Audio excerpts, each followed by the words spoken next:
حدیث کے مجموعے کے اوپر آپ نے کرنا ہے جو قرآن کے اوپر نہ اٹھتا ہو.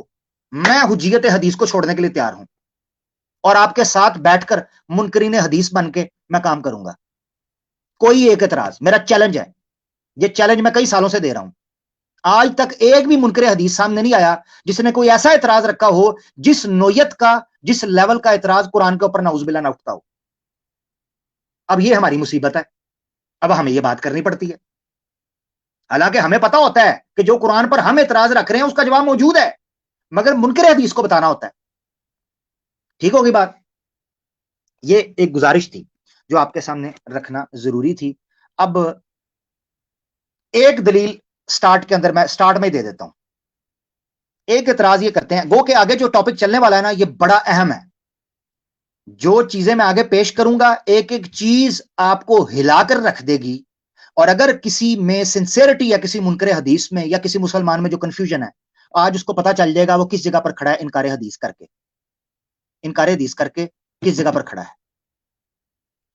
ایک دلیل دے دیتا ہوں, اس کو آگے لے کر چلتے ہیں. آپ سب نے مجھے جواب دینا ہے, جو نیچے سن رہے ہیں نا, میں نے آپ سے ایک سوال پوچھنا ہے. منکرین حدیث ایک بڑا اعتراض کرتے ہیں, وہ کہتے ہیں دیکھیں ہم حدیثوں کو اس لیے نہیں مانتے کہ حدیثیں تو لوگوں نے بنائی ہیں اور گھڑ لی ہیں, اور آپ خود مانتے ہیں کہ کتنی کتابیں ہیں جن میں موضوعات لکھی ہوئی ہیں, موضوعات, فیبریکیٹڈ حدیثیں. جب آپ خود مانتے ہیں کہ فیبریکیٹڈ حدیثیں موجود ہیں تو ہم حدیث کو حجت کیسے مانیں, حدیث کو حجت کیسے مانیں جبکہ وہ فیبریکیٹڈ ہیں. حالانکہ ان کو نہیں پتا کہ یہ اعتراض اور فیبریکیٹڈ حدیثوں کا ہونا, موضوع روایات کا ذخیرہ حدیث کے اندر ہونا, یہ خود حجیت حدیث کی بین اور واضح اور کریٹیکل حدیث ہے, دلیل ہے, ایویڈنس ہے. کیسے؟ اس کو ذرا سمجھیے گا, بڑا امپورٹنٹ پوائنٹ ہے. ایک بندہ امریکہ میں سفر کرتا ہے, آپ نے جواب دینا ہے. امریکہ میں سفر کرتا ہے اور امریکہ پہنچتا ہے جب, تو اس کو وہاں کون سی کرنسی یوز کرتا ہے امریکہ کے اندر؟ ذرا بتائیے گا نیچے, ذرا دیکھیے گا امریکہ کے اندر کون سی کرنسی یوز کرے گا, کمنٹس میں بتائیں. U S D, obviously dollars, U S D dollar, American dollars وہ یوز کرے گا, آبویسلی. بڑی زبردست بات. اب امریکہ میں اگر کسی کو جعلی کرنسی بنانی ہو جو وہ امریکہ میں یوز کر سکے تو آبویسلی ڈالرز بنائے گا. امریکہ میں اگر کسی نے فیک کرنسی بنانی ہے تاکہ وہ سوسائٹی میں یوز کر سکے تو وہ ڈالر بنائے گا. Common sense. اس کا مطلب یہ ہے کہ اس کو پتا ہے کہ امریکہ میں اگر میں نے جعلی کرنسی بنانی ہے تو میں ٹکا اور روپیہ یا یورو یا پاؤنڈ نہیں بناؤں گا, ڈالر بناؤں گا تو ڈالر چلے گا, تو وہ امریکہ کی ڈالر کی ہی کاپی کرے گا. اب مزے کی بات یہ ہے کہ جن لوگوں نے فیبریکیٹڈ حدیثیں بنائی ان کو بھی پتا تھا کہ سکہ حدیث کا اسلام کی حجیت میں چلتا ہے. ہائے ہائے ہائے, کیا بات ہے. تو جنہوں نے موضوع روایات بنائی ان کو پتا تھا کہ مسلم معاشرے میں تابعین, تبع تابعین اور صحابہ کے دور میں حدیث کو حجت مانا جاتا تھا, یہ کرنسی چلتی تھی. تبھی تو اس نے اسلامی معاشرے میں اور دین اسلام میں فیبریکیٹڈ حدیثیں بنانے کی کوشش کی. تو فیبریکیٹڈ حدیث بنانا, موجود ہونا خود اس بات کی بڑی دلیل ہے کہ مسلم معاشرے کے اندر حدیث کی حجیت کے سارے مسلمان قائل تھے. تبھی تو وہ فیک کرنسی بنانا چاہتا تھا, ورنہ وہ کیوں بناتا؟ یہ بہت بڑی دلیل ہے. ٹھیک ہو گیا. اچھا, اب ہم آگے بڑھنے لگے ہیں اصل اپنے مدعا کی طرف. یہ بنیادی بات کرنے کے بعد دیکھیں, اللہ کے رسول پاک صلی اللہ علیہ وآلہ وسلم نے قرب قیامت کا ایک نقشہ کھینچا تھا. اس نقشے کو میں آپ کے سامنے رکھوں گا کہ جس کی وجہ سے آج کا مدعا رکھا گیا ہے انکار حدیث اور روڈ ٹو ایتھزم. تو میری ساری گفتگو کا محور, مرکز, منبع اور مصدر, مشتق اور مخرج سارے کا سارا یہی ٹاپک رہے گا, انکار حدیث کیوں کر الہاد کی طرف جاتا ایک دھندلا, ایک گدلا, ظلمات سے اٹا ہوا، سیاہکاریوں سے بٹا ہوا ایک راستہ ہے جو بالآخر مسلمان کو ملحد بنا دیتا ہے۔ مگر اس سے پہلے کہ میں وہ نقشہ کھینچوں، قرآن کی ایک آیت اور ایک پیسج میں آپ کے سامنے رکھنا چاہتا ہوں۔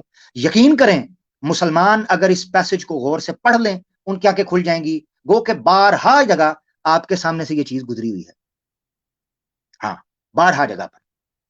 ذرا یہ پڑھیے گا، یہ پیسج آپ کے سامنے قرآن کی آیتوں کا میں رکھنے لگا ہوں۔ یہاں سے میری گفتگو کا ٹاپک کا آغاز ہونے لگا ہے، جو کہ پہلے مقدمہ تھا آپ کی اسکرین کے اوپر۔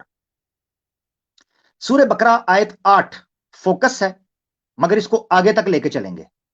آپ نے اس نقشے کو سامنے رکھنا ہے اور منکر حدیث اور منکر سنہ کی سائیکالوجی کو سامنے رکھ کر آپ نے دیکھنا ہے۔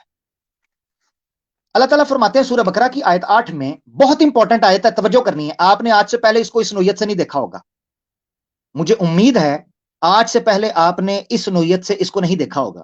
آیت کو دیکھیں، اللہ تعالیٰ فرماتے ہیں اعوذ باللہ من الشیطان الرجیم وَمِنَ النَّاسِ مَن يَقُولُ آمَنَّا بِاللَّهِ وَبِالْيَوْمِ الْآخِرِ وَمَا هُمْ بِمُؤْمِنِينَ۔ یہاں میں نے ایک کوسچن مارک ڈالا ہوا ہے، کوسچن مارک، وہ کس جگہ پر ڈالا ہے؟ باللہ کے بعد، آمنا باللہ وبالیوم الآخر کے درمیان یہاں ایک چیز مسنگ ہے، ایک چیز مسنگ ہے۔ آمنا باللہ وبرسولہ یا وبالرسول، یعنی آپ پر ایمان لانے والوں میں سے کچھ لوگ ایسے ہیں جو اللہ پر ایمان رکھنے کا کہتے ہیں اور آخرت پر، بیچ میں رسول غائب ہے۔ اس کا مطلب یہ ہے کہ کچھ لوگ ایسے موجود تھے جو کہتے تھے اللہ پر اور آخرت پر ایمان رائیں گے، رسول کو بیچ میں سے نکال دو۔ تو ایمان بالرسالت کی نفی گویا سنن یا سنت رسول پاک صلی اللہ علیہ وسلم کی نفی۔ اللہ تعالیٰ نے کہا وما ہم بمؤمنین، ایسے لوگ اگر ایمان لانے کا کہہ رہے ہیں، وما ہم بمؤمنین، وہ مومن نہیں ہو سکتے۔ یہ میرا نقطہ ہے، مگر اس کا ایک اور معنی بھی ہے۔ ایک اور مطلب یہ ہے کہ وہ زبانی کلامی یہ چیز کہا کرتے تھے، زبانی کلامی، یہ نقطہ بھی نکل سکتا ہے۔ منافقین تھے، منہ سے کہا کرتے تھے ہم اللہ پر، اللہ کے رسول پر، آخرت پر ایمان لے کر آئے، جیسے سورہ منافقین کے شروع میں آیا ہے کہ منافق جب آپ کے پاس آتے ہیں کہتے ہیں ہم گواہی دیتے ہیں کہ انک رسول اللہ، کہ آپ اللہ کے رسول ہیں۔ منافقین بھی گواہی دیتے تھے، ٹھیک ہے۔ تو ایک دوسرا نقطہ جو ہے وہ جہاں سے نکلتا ہے وہ یہ ہے کہ منہ سے کہتے تھے، دل سے نہیں کہتے تھے۔ تو اللہ نے کہا وما ہم بمؤمنین، وہ مومن نہیں۔ تو ایک نقطہ آج میں نے نکالا ہے کہ یہاں پر رسول مس ہے، تو اللہ نے کہا رسول مس ہے، وما ہم بمؤمنین، وہ مومن نہیں ہے۔ اس کی دلیل کیا ہے؟ آگے آنے والی ہے۔ اب آپ نے توجہ کرنی ہے میری طرف، یہ ریفرنس آپ نے دیکھا، اس کو آپ نے آگے پڑھنا ہے۔ میں نے جب اسلام کو ترک کیا اور اسلام کو چھوڑ دیا اور ایگنوسٹک ہو کر الہاد کی وادیوں میں بھٹکتا رہا، اس دور میں سب سے پہلے جس چیز کا میں نے انکار کیا تھا ترتیب کے اعتبار سے، وہ انکار بالرسالت اور انکار بالنبوہ تھا۔ یعنی میرا ماننا یہ تھا کہ نبیوں پر ایمان لانا یا نبیوں کو ماننا یہ کوئی ضروری نہیں ہے۔ جب آپ نبیوں کو نہیں مانتے یا نبیوں پر ایمان نہیں لاتے تو سنتوں کی، احادیث کی کوئی ویلیو نہیں رہتی۔ ایک شخص اگر اللہ پر، آخرت پر اور اچھے کام کرتا ہے جو عام انسانوں کے ہاں ہیں، ہیومنزم، ہیومن رائٹس، ان کو فالو کرتا ہے تو ٹھیک ہے، وہ جنت میں جا سکتا ہے۔ میرا بھی یہی ماننا بنا تھا سب سے پہلے جب میں اسلام سے نکل رہا تھا، یعنی انکار بالرسالہ، انکار بالنبوہ، انکار بالسنن و انکار بالاحادیث الثابتہ من رسول اللہ صلی اللہ علیہ وسلم، یعنی وہ ثابت حدیثیں جو اللہ کے رسول سے ثابت ہیں۔ ٹھیک ہو گیا؟ مگر آپ کو میں نے کہا تھا پورا پیسج پڑھنا ہے، واپس آ جائیں، اب اس پیسج کو آپ نے پڑھنا ہے۔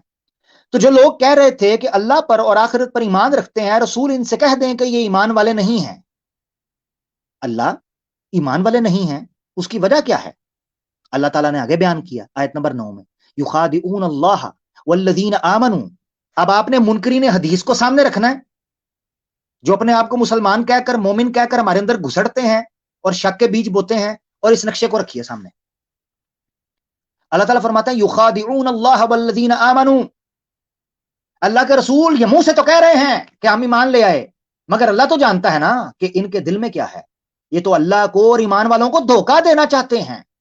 مگر حقیقت میں وما یخدعون الا انفسهم وما یشعرون، حقیقت میں دھوکہ بیوقوف خود کو دیے ہوئے ہیں، وما یشعرون، مگر ان کو شعور ہی نہیں ہے، ان کو پتہ ہی نہیں ہے کہ وہ خود کو دھوکہ دے رہے ہیں۔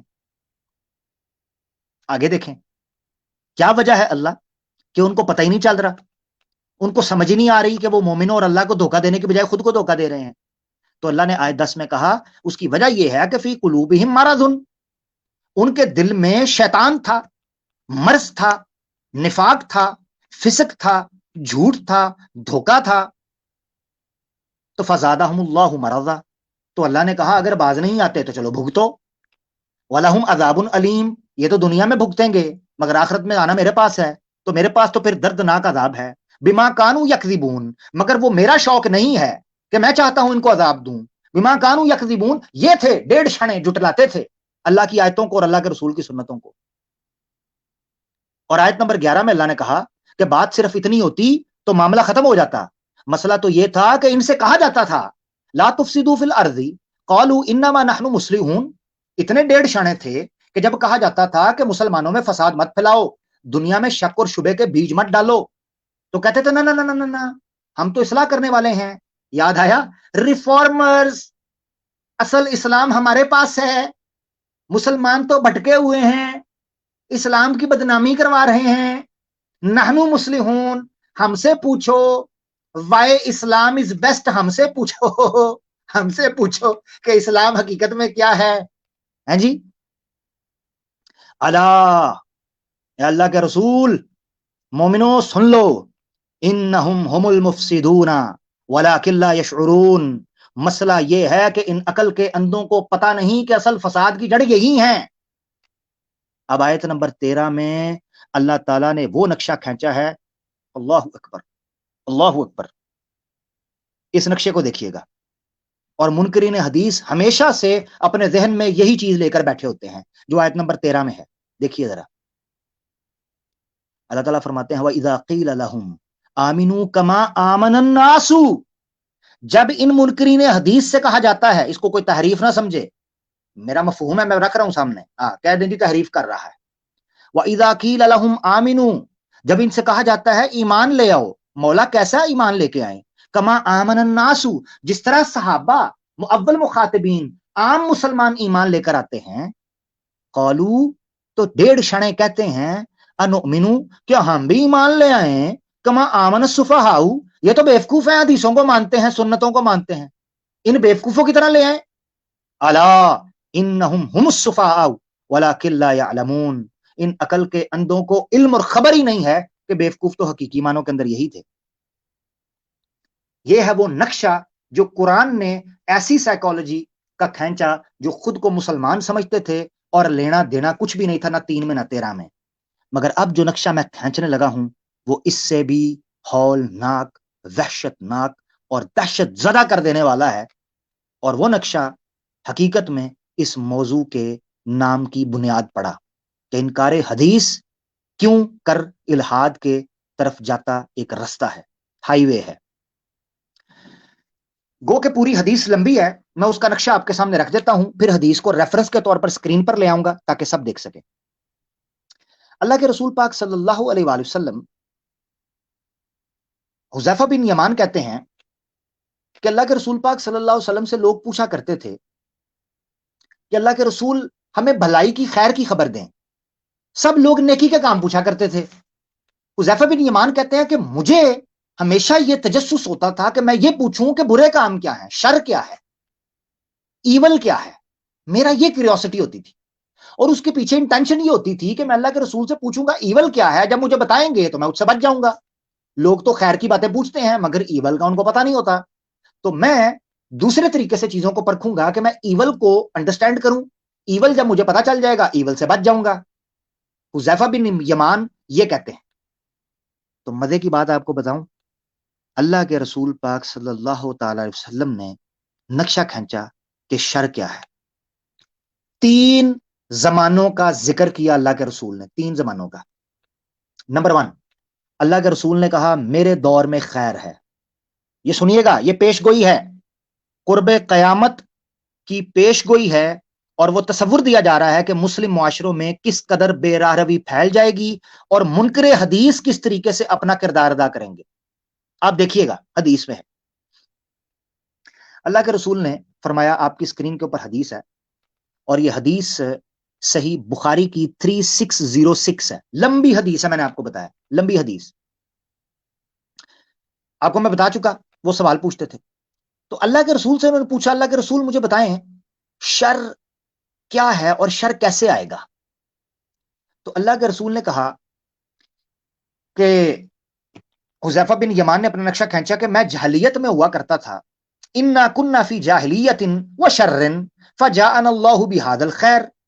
اللہ کے رسول ہم جاہلیت میں ہوا کرتے تھے، اسلام سے دور تھے، اللہ نے آپ کے ذریعے اسلام کے ذریعے ہمیں خیر عطا کی. فہل بعد هذا الخیر من شر، اللہ کے رسول مگر دل ڈرتا ہے کہ کیا اسلام کے بعد جو خیر آئی ہے کہیں یہ زمانہ یہ سلسلہ ٹوٹ کر شر کی طرف دوبارہ پلٹ تو نہ جائے گا. اللہ کے رسول نے کہا نعم، ہاں حذیفہ اس کے بعد شر آئے گا. قلت وهل بعد ذلك الشر من خیر، اللہ کے رسول ٹھیک ہے شر آ جائے گا مگر کیا اس شر کے بعد بھی خیر آئے گی. اللہ کے رسول نے کہا قال نعم وفیہ دخن، ہاں شر آئے گا لیکن اس میں دخن ہوگا. دخن دخان سے نکلا ہے جس کا مطلب ہوتا ہے دھواں، یعنی خیر آئے گی مگر اتنی دھندلی ہوگی کہ لوگ فرق نہیں کر پائیں گے کہ خیر کیا ہے شر کیا ہے. توجہ، آج دیکھیں کس طرح سے مسلمان کنفیوژن کا شکار ہیں، حق اور باطل میں فرق آ چکا ہے، حق اور باطل کے واضح دلائل موجود ہیں مگر کنفیوژن اس اپنے پیک کو پہنچی ہوئی ہے کہ مسلمان حق اور باطل میں فرق کرنا ان کے لیے مشکل ہوتا جا رہا ہے. مگر آج بھی کوئی کوشش کرے تو اللہ توفیق دیتا ہے. آگے اللہ کے رسول نے کیا بیان کیا، حذیفہ بن یمان کہتے ہیں میں نے اللہ کے رسول سے کہا قلت وما دخنہ، اللہ کے رسول وہ دھواں کیا ہے ذرا ایکسپلین تو کریں، وہ دھواں کیسے چھائے گا. امپورٹنٹ پوائنٹ ہے، توجہ کرنی ہے. اللہ کے رسول نے کہا قوم، ایک ایسی قوم آئے گی یہدون بغیر ہدی، بغیر ہدی، ایسی قوم آئے گی جو میری سنت، میرے طریقے اور میرے دیے ہوئی ہدایت اور رستے کے برخلاف چلے گی. تو تعرف منہم وتنکر، تو وہ بھٹکنا شروع ہو جائے گی، کبھی اچھے کام کرے گی کبھی برے کام کرے گی. کیوں؟ کیونکہ جو طریقہ اللہ کے رسول نے دیا تھا اس طریقے سے ہٹ جائیں گے، اپنی من مرضی سے دین اسلام کو سمجھنے کی کوشش کریں گے. اللہ کے رسول نے کہا میرے دیے ہوئے طریقے سے وہ ہٹ جائیں گے. اوپر سے لیفٹ سائڈ کے اوپر یلو ہائی لائٹڈ پڑھیں، who will lead people according to principles other than my tradition، جو میری دی ہوئی ٹریڈیشن، حدیث، سنت اور ہدایت کے طریقے سے ہٹ کر چیزوں کو لے کر چلیں گے ان کو پچھاڑ دیا جائے گا، وہ ہٹ جائیں گے، ان کے آگے دھواں ہوگا. حذیفہ بن یمان نے کہا فَهَلْ بَعْدَ ذَلِكَ الْخَيْرُ مِنْ شَرٍ، اللہ کے رسول ٹھیک ہے یہ تو ہو گیا، اب اس کے بعد بتائیں اس کے بعد کیا ہوگا، کیا اس کے بعد خیر آئے گی شر آئے گا اس خیر کے بعد. اللہ کے رسول نے کہا نعم، اس کے بعد ایک ایسا شر آئے گا کہ جس میں دعات الی ابواب جہنم، یہ وہ رستہ ہوگا، انکار حدیث گریجولی اس رستے پر آپ کو لے کر جائے گا کہ ایسے سپیکرز، ایسے جناب یوٹیوبرز اور ایسے جناب ریفارمرز دعات الی ابواب جہنم، جو جہنم کے رستوں کی طرف بلانے والے ہوں گے. من اجابہم الیہا فصدقوا فیہا، اور جو ان کو ان کی باتوں کو سنے گا، لبیک کہے گا، ان کو مانے گا، اس کو جہنم میں پھینکتے چلے جائیں گے. قلت یا رسول اللہ صلی اللہ علیہ وسلم، اللہ کے رسول صفہم لنا، اللہ کے رسول تھوڑا سا اور ایکسپلین کریں ان کی نشانی، وہ کیسے ہوں گے، دکھتے کیسے ہوں گے. اللہ اکبر، اللہ اکبر. منکرین حدیث کے دو سینگ پیچھے دم نہیں ہوتی. اللہ کے رسول نے کہا ہم من جلدتنا ویتکلمون بألسنتنا، سوری، اللہ کے رسول نے کہا ہم من جلدتنا ویتکلمون بألسنتنا، اور وہ دکھنے میں ہماری طرح ہی ہوں گے اور ہماری ہی ٹرمنالوجیز میں بات کریں گے. قرآن قرآن قرآن، اسلام کی عزت، اسلام کا احترام، ہم جناب اسلام کو بچانے آئے ہیں، ہم سپر ہیروز ہیں، حدیث کو نکرے کھڈے لین لگاؤ، اسلام کا حقیقی دفاع تو ہم کریں گے. مسلمان تو بدنام کر رہے ہیں، یہ چپڑ گنجو آ جائیں گے بیچ میں، تو کہاں کے دعات ہوں گے؟ ابواب جہنم۔ تو اللہ کے رسول سے حذیفہ بن یمان ڈر گئے کہ یار دکھنے میں بھی ہماری طرح ہوں گے، باتیں بھی ہم اسلام کی کر رہے ہوں گے، تو اللہ کے رسول فما تأمرنی ان ادرکنی، اللہ کے رسول مجھے تھوڑا سا بتا دیں کہ اگر میں ان کو ملا تو میں کس طریقے سے بچوں، کیسے کروں؟ قال تلزم جماعت المسلمین و امامہم، اللہ کے رسول نے کہا مسلمانوں کے اجماع کو، ان کی کٹ کو مضبوطی سے پکڑ لینا، وہ امامہم، اور ان کے امام، یعنی سیاسی اتحاد، مسلمانوں کا جو خلافت کا سسٹم یا مسلمانوں کے اتحاد کا مرکزی سسٹم ہوگا، اگر وہ موجود ہوا تو اس سے جڑ جانا۔ حذیفہ بن یمان کہنے لگے فَإِن لَمْ يَكُنْ لَهُ جَمَاعَةٌ وَلَا إِمَامٌ، اللہ کے رسول آخر میں ایسا ٹائم آ جائے گا کہ ہو سکتا ہے مسلمانوں کا اکٹھ ہی نہ ہو، مسلمانوں کا کوئی متفق کا متحدہ مرکزی امام نہ ہو، تو کیا کروں؟ اللہ کے رسول نے کہا فَاعْتَزِلْ تِلْكَ الْفِرَقَ كُلَّهَا، تو اے حذیفہ پھر ان تمام فرقے سے اپنے آپ کو دور کر لینا، تمام فرقوں سے بچ جانا، تمام فرقے بچوں کی پہنچ سے دور کر لینا۔ وَلَوْ أَنَّ، یہ تھوڑا سا چھوٹا ہے، اس کو میں زوم کرتا ہوں، ہاں، وَلَوْ أَن تَعَزَّ بِأَثْلِ شَجَرَةٍ حَتَّى يُدْرِكَكَ الْمَوْتُ وَأَنْتَ عَلَى ذَلِكَ، حذیفہ میری بات کو یوں گرہ اور پلے باندھ لے کہ اگر اس طرح کا ماحول ملا تو ان فرقوں سے دور ہو کر چاہے تجھے درخت کی جڑ کو اپنے منہ سے چبا کر زندہ رہنا پڑے، یہاں تک کہ تجھے موت آ جائے، کبھی ان لوگوں کے ساتھ بیٹھنا اٹھنا، کبھی ان لوگوں کی محفل میں نہ جانا، یہ جہنم کی طرف بلانے والے لوگ ہوں گے جو میرے رستے سے ہٹ کر تجھے کسی اور ہی چیز کی طرف بلاتے ہوں گے۔ اب یہ دو چیزیں میں نے آپ کے سامنے رکھی ہیں، ایک آیت رکھی ہے اور ایک حدیث رکھی ہے، اکیلے اکیلے آنکھیں بند کر کے اپنے دل پہ ہاتھ رکھ کے سوچیں منکرین حدیث کس جگہ پر کھڑے ہیں، اور کیا پہلے سے ہی ان کی نفسیات، ان کے رویے، ان کی طبیعت، ان کا برتاؤ، کیا پہلے سے اس فتنے کے بارے میں آگاہ نہیں کر دیا جاتا؟ آپ کے سامنے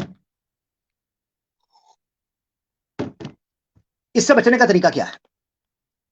اس سے بچنے کا طریقہ 2+2=4 تھا۔ پلٹ آؤ ان چیزوں کی طرف جو اللہ اور اللہ کے رسول نے آپ کے سامنے رکھی تھی۔ بہترین عملی نمونہ ہمارے سامنے صحابہ، کم سے کم صحابہ ہمارے سامنے موجود تھے۔ ہم نہیں کہتے نبی پاک صلی اللہ علیہ وسلم کے درجے کو تو نعوذ باللہ کوئی نہیں پہنچ سکتا، مگر ان کے پیچھے چلنا اور صحابہ کی طرح چلنا ہمارے لیے ضروری تھا۔ اور اہل بیت اور ازواج مطہرات، ان سب کے لیے جو صحابہ، یعنی صحابہ میں ازواج مطہرات اور اہل بیت آٹومیٹکلی داخل ہوں گے، وہ بھی تو صحبت کی نا، کمپینین تھے، ٹھیک ہے؟ تو جب میں صحابہ کہہ رہا ہوں تو اہل بیت اور ازواج مطہرات رضی اللہ عنہم اجمعین سارے کے سارے داخل ہیں۔ اب ذرا دیکھیے ان سے بچنے کا طریقہ کیا ہے۔ اللہ تعالیٰ نے پہلے قرآن میں کہہ دیا تھا، سورہ بقرہ کی آیت 137 میں اللہ نے فرمایا فَإِنْ آمَنُوا بِمِثْلِ مَا آمَنْتُمْ بِهِ فَقَدِ اهْتَدَوْا، تم بھٹک جاؤ گے اگر ان ماڈرن ڈے جناب فلاسفروں کے ہتھے چڑھو گے۔ تو اللہ تعالیٰ نے کہا تو ایمان کیسے لے کے آنا ہے؟ بِمِثْلِ مَا آمَنْتُمْ بِهِ فَقَدِ اهْتَدَوْا، اگر تمہارے بعد آنے والے لوگ صحابہ کی طرح ایمان لے آئے فَقَدِ اهْتَدَوْا، تو وہ ہدایت پر ہوں گے۔ If they believe as you have believed, then are they rightly guided، اللہ نے پہلے کہہ دیا تھا، اور آخر بھی پڑھ لے، اللہ نے کہا وَإِن تَوَلَّوْا، مگر اگر وہ ایسا نہ کیا، فَإِنَّمَا هُمْ فِي شِقَاقٍ، تو یاد کر لینا وہ بڑے عذاب میں اور مشکل میں پھنسنے والے ہیں۔ ہاں، فَسَيَكْفِيهُمُ اللَّهُ وَهُوَ السَّمِيعُ الْعَلِيمُ، تو بس پھر اللہ ہی ان کے ساتھ معاملہ کرے گا، اور اللہ ہی صحابہ کرام کو ڈیفینڈ کرنے والا، ان کی حفاظت کرنے والا ہے۔ اللہ تعالیٰ نے کہا کہ صحابہ کی طرح ایمان لے کر آئیں۔ اگر آپ نے اسلام کے دائرے کے اندر رہنا ہے اور اپنے آپ کو الہاد کے طرف جانے والے اس رستے سے بچانا ہے، تو آپ کو صحابہ کی طرح ایمان لانا اور ان کے نقش قدم پر چلنا ہوگا۔ اللہ کے رسول پاک صلی اللہ علیہ وسلم کی ایک لمبی حدیث ہے، میں آپ کے سامنے پہلے اس کا خلاصہ رکھ دیتا ہوں، پھر حدیث کا ریفرنس آ جائے گا۔ نبی پاک صلی اللہ علیہ وسلم مسجد میں گئے، مغرب کی نماز پڑھی اور وہیں بیٹھ گئے۔ عشاء کی نماز ہو گئی، عشاء کی نماز پڑھ کے آپ باہر نکلے تو کچھ چند صحابہ بیٹھے ہوئے تھے۔ آپ نے کہا تم لوگ ابھی بھی یہاں بیٹھے ہو؟ انہوں نے کہا اللہ کے رسول ہم آپ کے پیچھے مغرب کی نماز پڑھی، ہمارا دل کیا تھوڑی دیر بیٹھیں، اسلام کی دین کی بات کریں، عشاء کی نماز ہوگی پڑھیں گے، اس کے بعد جائیں گے، ہم تو تبھی سے بیٹھے ہوئے ہیں۔ اللہ کے رسول کو ان کی ادا اتنی اچھی لگی کہ دین اور محبت کے کاموں میں اس قدر لپک اور اس طرح سے اڑل جانے والے ہیں کہ اللہ کے رسول نے آسمان